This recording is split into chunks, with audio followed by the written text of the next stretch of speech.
Good Friday morning, ladies and gentlemen. Fired up on a Friday with you. Happy Friday. Happy Friday. And National Pizza Day was Wednesday, and it's going to flow right into the weekend for me. I had pizza yesterday, so of course. Yes. Where'd you have pizza from? Three Brothers. Oh, okay. I know you don't like it. All right, I do like it, but it's not my go-to. So anyway, ladies and gentlemen, we're fired up about a bunch of things. Obviously, FedCon. We got some announcements. We got AmeriCooler sponsoring the app. We got AmeriCooler sponsoring the closing reception. Yes. Big news. We got tickets selling. You better get yours because there is a cap. So you're gonna have to get your ticket now and book your hotel now. Cutoff is coming rapidly. And we'll also be announcing 2 platinum sponsors. Ooh, yeah. 2 big platinum sponsors. As soon as I get their content to create some beautiful announcements for them, then we'll shoot those out. Yes, indeed. Quentin Webb's in the building, Taz in the building, and we have a special guest today. So I'm going to introduce him. We're going to talk about the food equipment service industry in general. We'll talk about some of the stuff I was talking about warranty rejections, and how it really affects the service company's bottom line, especially in 2022. We're trying to grow. We're trying to build. Listen, there's two sides to everything. And I understanding that I know the manufacturers are running a business too, and they can't just approve everything under the sun. Just pay everybody. I get that too. So we're gonna bring in a special guest. This is Mr. Vincent Pavlovsky, the founder of Service Masters and a technician for 40 years and an industry veteran. So welcome to the live. Rich, you are too kind, Rich. I'm happy to be here on my first podcast. I think these are amazing what you're doing for the industry. Lisa, good morning, sweetheart. Nice to see everybody. Yes. Thank you so much. Yeah, we appreciate you being here. Greetings from sunny Florida. That's what I was going to say. You're down in Florida. Beautiful. Yeah, what's the weather like? It's about 80 degrees here today. Oh, I'm so jealous. Beautiful. It's beautiful. I think we're expecting snow later this weekend. Yes, we are. We're going up to like 6 degrees and then getting a snowstorm. Yeah, it's going to be 60 tomorrow, and then it's going to go down to 20 on Sunday. That's a bad word here. Yeah. Joanne says, "Hi, Vinny." Yeah. My friends are probably watching, so that's cool. Says, hey, yo, Vince. I see Tasman is up there. Taz is here. We got HVAC. I watch everybody's. I watch the podcast every day, and I read everybody's comments, and it's great watching everybody in the industry put with their input. It's very impressive. Listen, from an old dog like me for doing this so many years, it's great to see everybody's input. It is. It's refreshing to see. People care. People are passionate about what they do. We were just talking a little bit off the air about when you're running a service business, you have your standard calls, you have your warranty calls. Warranty calls, we're working with the manufacturer. They're the judge and the jury at the end of the day. We're their eyes and ears, and we're trying to do our best for our partners. And we just talking about some of this stuff. I was talking about this one call in particular. Come to find out, maybe I'm learning a little something too. So Vinny, I mean, let's just from saying you're the old dog, right?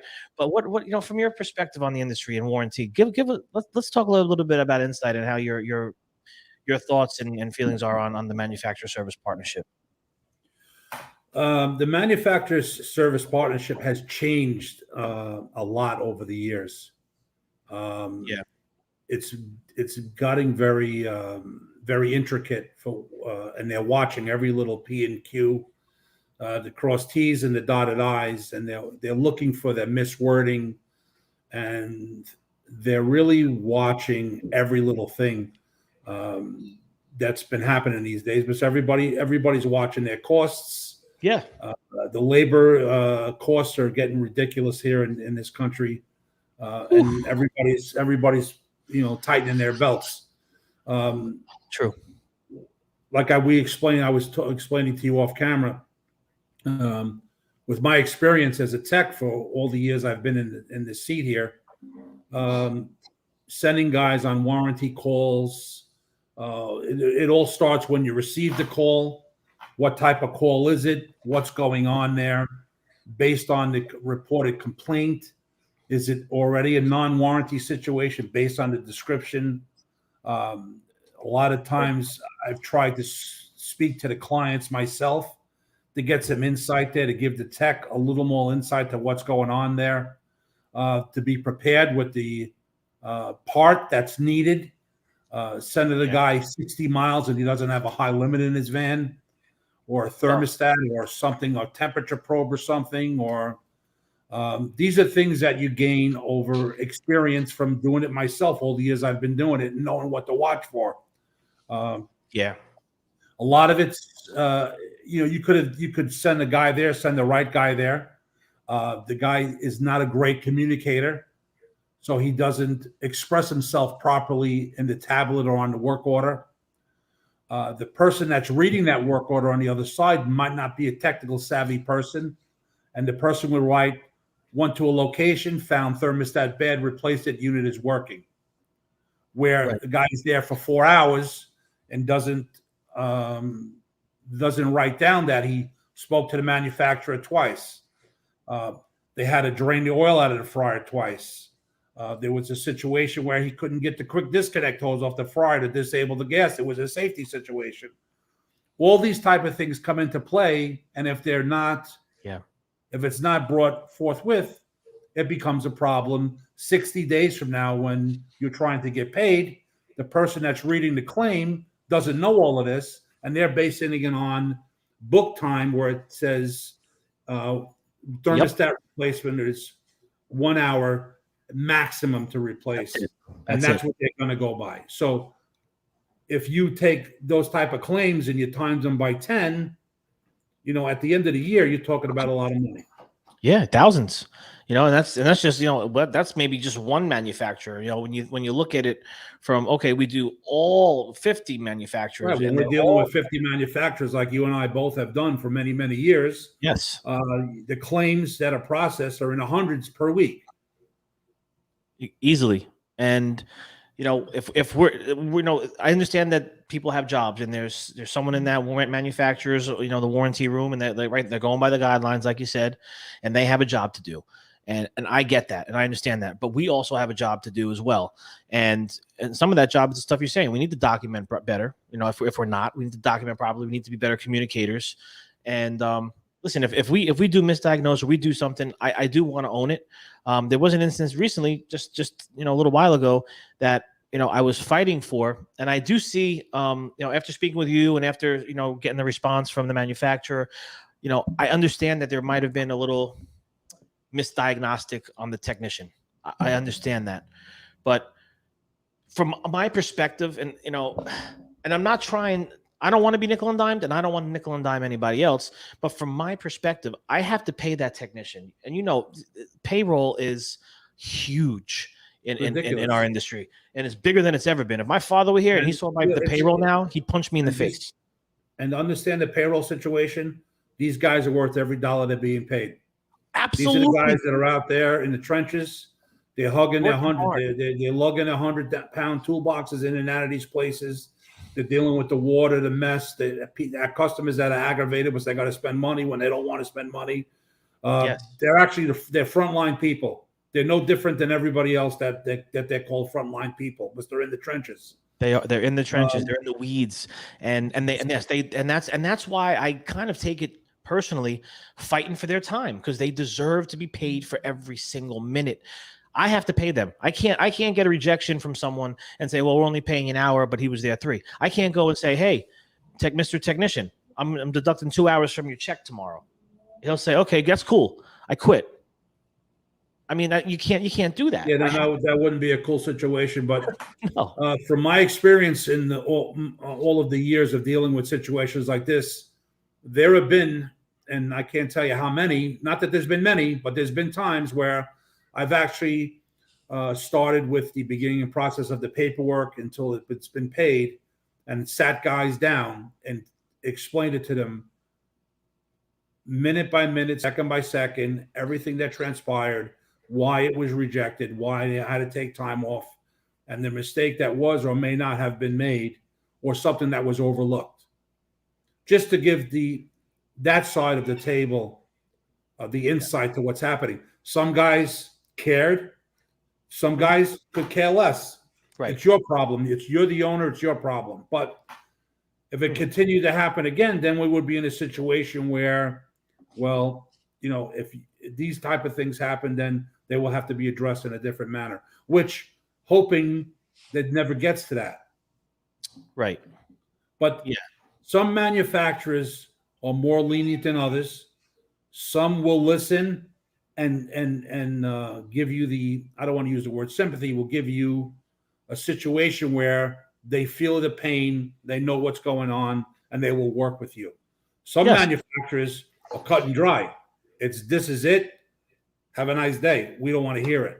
Right. And that's the thing that really, I think, disturbs me the most when you look at partnership versus dictatorship. I just don't like the gavel being, I was saying this yesterday, I don't like the gavel being slammed on us. We should have that relationship. And this manufacturer, by the way, that I'm talking about, which again, we don't name names here. Remember that. We're talking about the issues, and this manufacturer is always open to talk. And I told them I'm frustrated because there's so many, and it's not, even though it might not all be coming from them, I'm still frustrated because I have a stack of things on my desk where it's like, Rich, I need you to get involved because we're going to lose 1,000, we're going to lose 400, so I got to look at it all. But yeah, I mean, there are manufacturers that flat out will say, that's what it is. But this particular manufacturer, I actually had another instance not too long ago where I had to jump on the phone. It was a refrigeration thing, and it was a 5-hour thing that they were like, listen, the guidelines say this should be 3 hours. You did 5. That's why you got the halt, and said that's it. He was like, how about we do 4 and call it a day? And I said, okay, I appreciate that. I mean, I'm not looking to be a jerk either. Like, you know what? We did 5. They say 3. I'll meet you in the middle. Done. I mean, I had a situation last year where I believe it was back in June. We sent a tech to a location to work on a panini press, brand new panini press, brand new location. These new style panini presses, they have a lot of solid state controls. They have a lot of fine wire harnesses in them. It's very difficult to take them apart and get to certain areas. It's just they're difficult to work on. Yeah. This particular chain, which I don't want to mention who they are, right. It's very tight in the location to work, and the top platens on these panini presses are very heavy. So after the tech was there several hours, it was getting late in the day. He spoke to the manufacturer, and I told the tech, pull a unit, bring it to the shop. We'll do it in the shop. So we had the tech bring it to the shop, was able to get it all resolved, got the unit fixed. We bench tested it, made sure it was 100%, brought it back to the customer, submitted the claim, and then it starts. Who told you to pull the machine? Well, we didn't suggest doing it. It was a safety situation. I mean, I recently just got paid, I think I got the check last week from last June. Yep. After going back and forth, I finally got paid. And I cannot tell you how many hours that I spent with emails, phone calls, and other people in my office that dealt with it before I was dealing with it, before I had to deal with it. So yeah. I mean, it's a difficult situation to be in, but my advice to you is anything can be solved with discussion. I know it takes a lot of time, Rich. You got to get on the phone with the manufacturers. Yeah. Yourself or someone with technical background experience and discuss it with them and work it out. I don't believe in the email gavel type of procedures that some manufacturers want to do today, that we're just not paying it. Have a nice day. And we're not doing it. Yeah, no, that's the thing. I mean, I do spend plenty of time on the phone. I'm not going to sit here and say I'm the most technical guy. I know some things, but my technicians know more. Quite honestly, I feel. So a lot of times what I would do is I would say, hey, you know what? Hold on. Let me I'm going to conference my tech in. I just want to talk this through so you hear it from him. So we'll do that so many times that helps. But again, this just there's so much time invested in the rejections. It's like it's and maybe I just been like, you've been at it a long time. It's disheartening. It It's makes you yeah. feel you're getting kicked between the eyes when they do it. Yeah, I'm like, I got customers that are really good customers. Now, forget about warranty. You have your really good customers where we're hanging our hats on these chain partnerships, on supermarket partnerships, on hospital, healthcare partnerships. They value what we bring. They see the everything that we're doing. They're paying, top dollar for us to do these things, and we deliver, and we don't have to fight. The bill comes, then bill comes. It's like I think I said yesterday in one of these emails, I was fighting with something else. I'm like, man, imagine you get a PSE&G bill and you're just like, you know what? No, I didn't. Or it was a utility bill for like water. I'm like, I didn't take this many showers. There's no way this bill is $500. I'm only paying $250. Like, I wish I could just dictate what I pay. What about the restaurant customer that after this call is done and it's time to pay you, that he wants to play let's make a deal? Yeah. If I had $1 for every time I've told one of these restaurant customers, how would you like me to come to your restaurant and bring my own food? All the time. Yep. Okay. Some people, they just don't get it. What we implemented back in the Service Masters days was a bulletproof credit card form that explained to the customer that when they submitted their credit card and they signed that affidavit, that they were willingly signing an agreement that they understood that even though we are responding for a warranty service call, if there are any rejections for any reason, or the bill is not paid in full, they would be responsible for the remaining balance. Yes. And that's unfortunately the way it has to be done today. It is. We have the same, in the place. We have a warranty disclaimer form, and we have an email that manufacturers will send to, and a lot of key accounts. It's care team at malachycares.com, and when you'll get an automatic response, because we know that warranty calls, and it tells you flat out, if you have a warranty call, have this ready, and here's some tips to avoid being charged. Make sure the breakers are good. If they can reset your breakers, make sure there's water to the unit, gas isn't turned off, it's plugged in, all these things. Because we want them to understand, like, there's a lot of things that can happen here that are going to come back to you. We deal with like ice machine manufacturers. Just now Geraldine was talking to me about a rejection that came through, and it always comes back to maintenance issue, bill the customer. Then you bill the customer. Then they call the dealer. The dealer calls you. Why are you billing my customer? The manufacturer said it was maintenance. BS. Boom, boom, boom. Manufacturer comes back after the dealer calls and stomps their feet. Guess who's paying? The manufacturer. That's another thing. I've had many phone calls with customers placing service calls. I have multiple fryers down at the same time. I would get on the phone with the manager and I would ask them, did you check the gas hose? I checked everything. Okay. How did you check the gas hose? I said, can you just explain to me? Because I want to make sure. I'm trying to save you $200. And the gentleman would say, well, I checked it. It was on. The valve is on. I says, okay. Did you pull on the hose to make sure it's seated in the connector properly? Yeah, I did all that. I said, what color is the hose so I can understand what type of connector you have? I don't know. Mm-hmm. So the guy never touched the hose. And I just explained to him, I said, listen, I'll be more than happy to send a highly qualified food service technician to your place, but he's going to charge you $200 to plug the hose in and turn the gas back on. Right. 9 out of 10 of those service calls were fixed on the telephone. Yeah. It's and it can be done. I want to bring a comment in. We'll bring some comments in. We'll start with Lisa's got one to bring up. So our wonderful, amazing guy Quentin. So we were just talking about the credit card. So he says he doesn't agree with or do the credit card thing.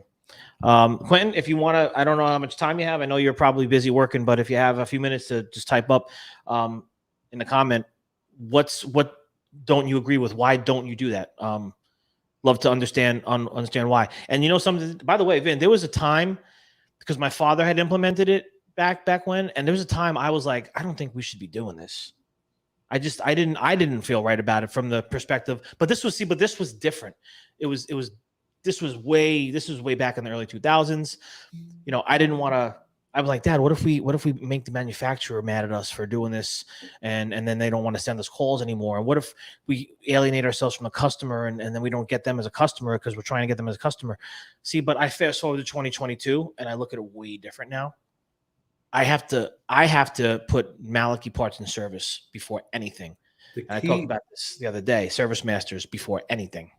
the key thing to the credit card things, and I remember when we first implemented this years ago, I caught a lot of flack over it. I remember getting the phone calls from the different manufacturers. Yep. You can't do this. And I was, obviously I'm a very diplomatic guy. I don't get excited. And I basically said, if you guarantee us payment, I'll waive the credit card fee for that situation. We don't want to alienate anybody. We don't want to upset anybody.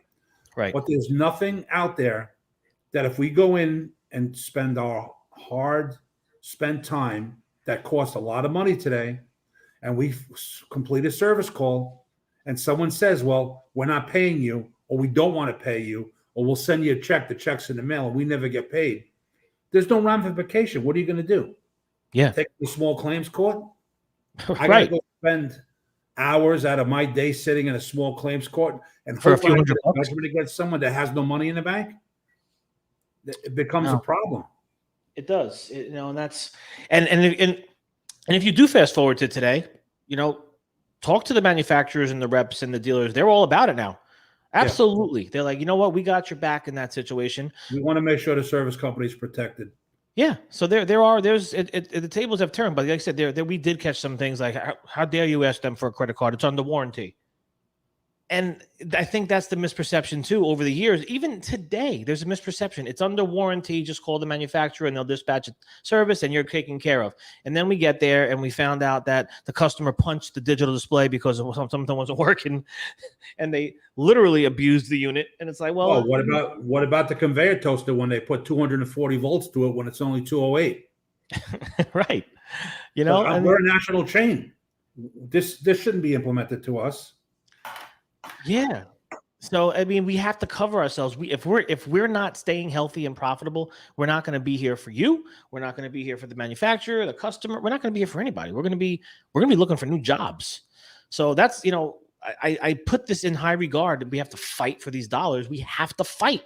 And my technicians and my employees, they don't know it, but they do depend on me to make sure we're getting paid. That's a big part of my job, to make sure we're getting paid. So let's jump into some other comments. It has to be a discussable situation where, excuse me, you can get on the phone with somebody and work these situations out. Yeah. Let me jump some. What other comments we got, Lisa? Or how about when the guy stood on the oven door to get something up top and it broke? Oh yeah.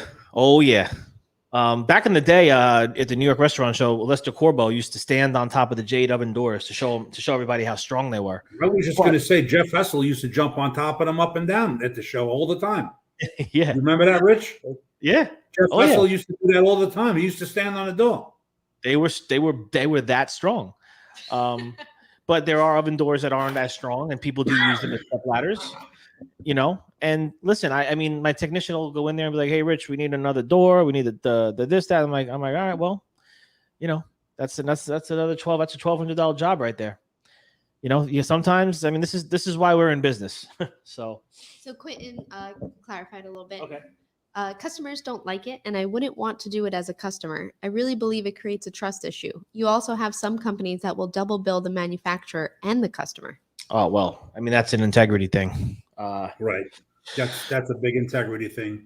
And I've as a business owner and with a reputation that meant more to me than anything else.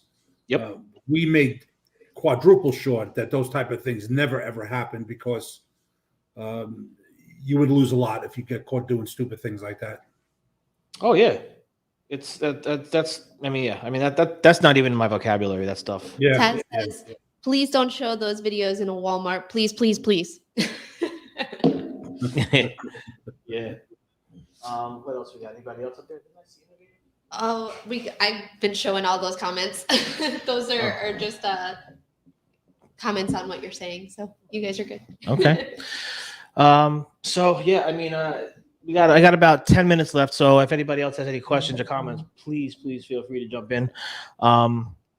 But this is obviously a big ongoing discussion across the country, and I don't listen. I value the hell out of the partnerships we have. I just want it to be reciprocal, and I don't think that's too much to ask. I think we have good reputation here for the last 30 years that my father started, and Vinny with Service Masters that he started, got a great reputation in New York. And I want to build on that. And I don't want to lose any ground. We work with the dealers, we work with the reps, we work with the manufacturers. I think we're, held in pretty high regards. We're not going to be perfect. And I know that. And believe me, there's so many times, and Vinny, you too, probably, when you look at something like, I can't charge the manufacturer. I mean, there's so many times that I'll look at this and I'm like, no, I'm like, take this off. We can't charge the manufacturer for these things. I've had many conversations with Kathy before we sent a bill to a client, and it was an unfortunate situation. Whatever, I don't have any exact particulars right at mind, but there's been times that you mentioned that I said, listen, take an hour off, take a half hour off. I said, make sure you document it so that people see what we're doing. And yes, let them know. Just because it's going to create a problem. Yeah. Yeah, I mean that's the other side of the thing, that there's so many instances, whether it could be the warranty side, it could just be a standard service call a customer is paying for. It's like, well, listen, you know what, I can't, 6 hours to do. I drilled it down. I talked to the tech, and he's like, yeah, I had some issues with this, blah blah, but this shouldn't be the customer's fault. And you know what? Only charge 4.5 hours because of this. I mean, we try to do the right thing, but but you said you gotta let the people know that you're what you're doing. Like, hey, listen, we deducted an hour and a half from the time the tech was on site because of this, and this. We want to make sure that we're being as transparent as possible. Also, here's the picture. Hopefully the person that's reading that, where you're being very generous and taking something away, when the person is reading another claim 5 months from then, they take that into consideration. They say, well, this is a situation where I need to, close an eye a little bit and help them out. And these are things that always worked for me during my many years of doing this. Yeah. So yeah, and now Joe, is key, Mr. Rich. Conversation is key. Oh yes, conversation is key. Yes. So I have a question here. So does warranty info / terms from manufacturer need to be more detailed or less, so service can work with manufacturer on issues? The unfortunate part, and that's a great question from Jason Hartman. Many times people buy restaurant equipment, or they buy anything that they buy. It comes with an instruction manual, and it comes with the manufacturer's warranty guidelines. I don't read them when I buy things.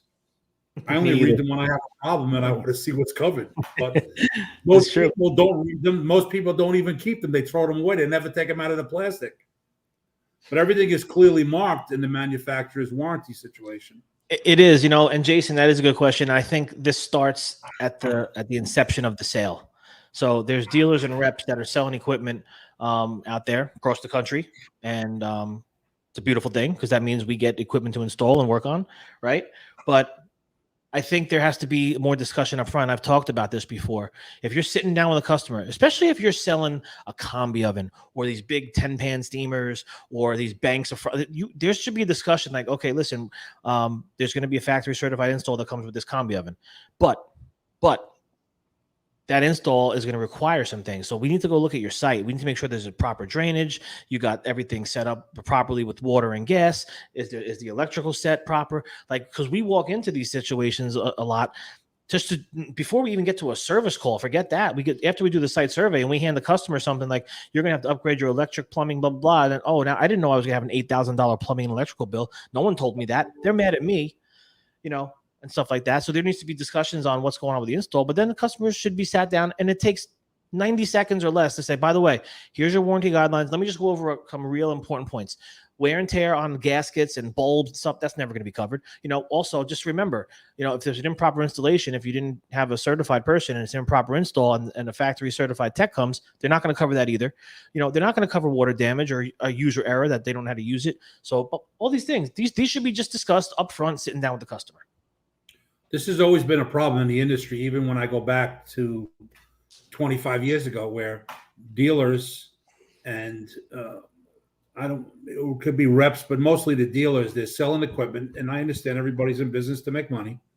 They're selling equipment, and some guys are great, and they do their homework and they do their due diligence. But there's a lot of people out there that sell customers things that they should have never purchased. They should have never sell them to. True. For instance, you have a customer that has a kitchen that's excessively hot. They have poor ventilation. They don't have the room. And they're going to sell a guy a $40,000 combi oven. Why? Because he wants a combi oven. And they don't go through all the particulars and say, well, you need this, you need to have this, because it's going to add another 10 grand to the installation. They only think about selling the product. So now the rep is involved. This has to happen. This is a good customer. He's going to tell 1,000 people they're going to buy combi ovens. In the meantime, this becomes a big cluster of a situation where it becomes a big problem. And once the oven's installed, it doesn't work right, or there's installation issues, or they break the door glass because it's hitting the end of the counter because nobody took into consideration the position of the oven, or the tech that's got to go work on it can't get in the panel because it's 4 inches from the wall, or it's next to a charbroiler that's 1,200 degrees. And 6 months from now, and you have 10 service calls, right away it's a service company. They don't know what they're doing. They're sending guys in that are not qualified. And this all started from the beginning. And then I was notorious person for installation setups. I would go look at these jobs myself. I would go on Saturday and Sunday. I'd take a day and I go driving around and I go look at these installs. And I take my pictures and my notes and I said, listen, if you're going to do this, this is the situation. And I sent an email because I wanted to be protected. If this came back to a situation where I'm on a job with 10 guys and 2 trucks, 3 trucks, and something happens, who's paying? Yeah, I mean, that's on point. Jason Hartman. Warranty training to sales and reps to put that info up front. This would provide great service pre through post sale. Customer education. Customer education is super duper duper. Respect everybody more so because the customer would have a good experience. Once the customer has a bad experience, no matter who faults it is, everybody suffers. Yeah, and how many times does the customer call up and go, I wish I knew that. I wish I knew that. I wish I knew that. You know, and again, we're always the bad guy because we're the last in line. We're the last ones they see. So of course, you know, it's Malachy, Service Masters, Vinny, Rich. Oh, you come on, guys. When in fact, a lot of this could have been avoided. You know, months earlier when things were going down. So yeah, I mean, we're coming to a close here because I do have to jump on something else here. I'd like to continue talking with you though, Vin. If you maybe we'll schedule in for another day. Yes, sir. This was great. I enjoyed this one. I think a lot of people are getting some good insight. You know, I thank you guys for inviting me here today. I'm just glad I had the opportunity to jump on. Yeah, no, you always have great insight. Guys. There's a lot to learn from guys like you, and you know, I'm listening every time we talk. I'm always listening, and take something from it. And you know, that's what we want to do on Fired Up. That's what we want to do in the Fed Nation. That's what we want to do at FedCon. We want to create positive impact for change. I'm not trying to, again, we're not trying to hurt anybody. We're not trying to, I'm not trying to be angry. It's not anger, it's passion. You know, we want you to make money. I want us to make money. I want the customer to make money and be successful so they come back and spend it with us.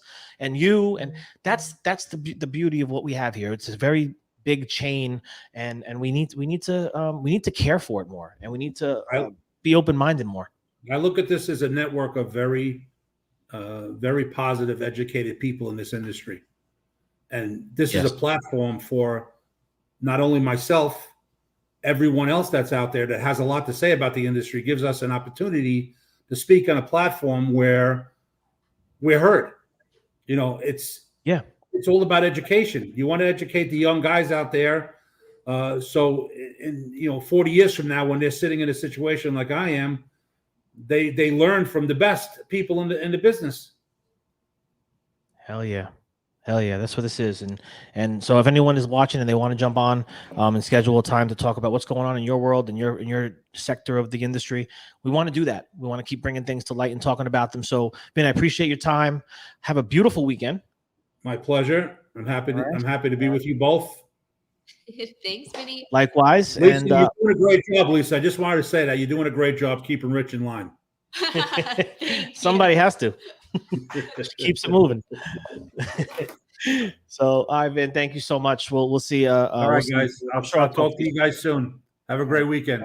You too. Enjoy.